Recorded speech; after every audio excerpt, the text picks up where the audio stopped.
Finally, our little family had to swallow that Anderson pride and move in with my grandmother. Our little family was no longer little. My sisters Elise and Ethel May, my mother and I now shared a small house with my grandmother, her husband, an aunt and an uncle, several cousins, and a steady stream of boarders that Isabella insisted on taking in to cover her additional expenses. You see, I was no longer the talented child. The baby contralto, I had become an additional expense. My music meant more to me than ever before. I didn't choose the music. I believe the music chose me. I believe that music is God's gift to the world, and my gift was my voice. So when I sang, I felt God's pleasure. To be blessed with such a gift and not to treasure it is to betray yourself at the deepest level. To be blessed with such a gift and not to use it in pursuit of what you know to be beautiful and true is to live a lie. So, what's a girl in her gifts gonna do when she starts her freshman year in high school? My high school counsel. Typing, Marian, typing. Bring all your efforts to that class. Hours of practice and discipline. Why, who knows? You may find that you have a variety of office skills. Now, I had been dreaming about high school, but not if it meant giving up my real dream, music. As it turned out, I had very little to fret about. That afternoon, when I got home, the question of my further education had been settled by Grandma Isabella.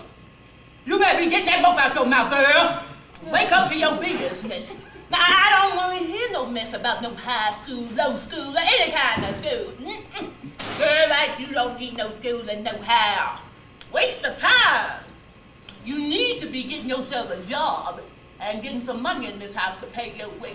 Your cousins Queenie and Grace, they got jobs. And they ain't but even too older than you. That's time to grow up, girl. Now, this discussion is done with.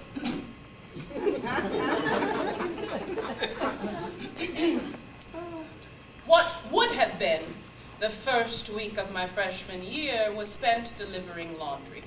My salary for that week was $1. That Sunday, I sang at a reception at Union Baptist Church, and my salary for those 20 minutes of singing was $2. Grandmother Isabella did the math.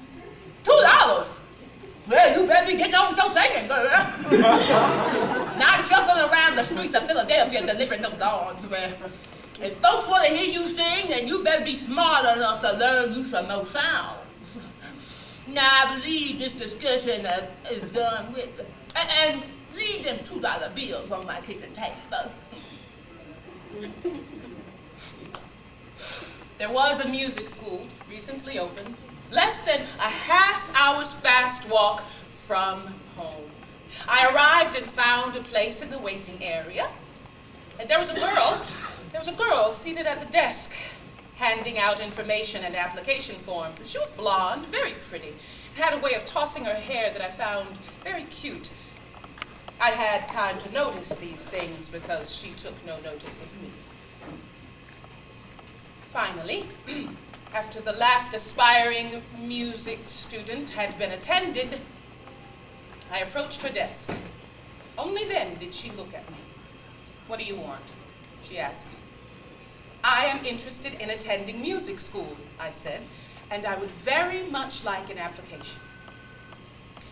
She replied simply but clearly, "We don't take colored." I no longer found her so cute. I just stood there, feeling as if I had been punched very hard in the stomach. I don't believe I said a word. I just looked at this girl, surprised that such words could come from one so young. If she had been old and sour-faced, I might not have been so startled. I cannot say why her youth surprised me as much as it did.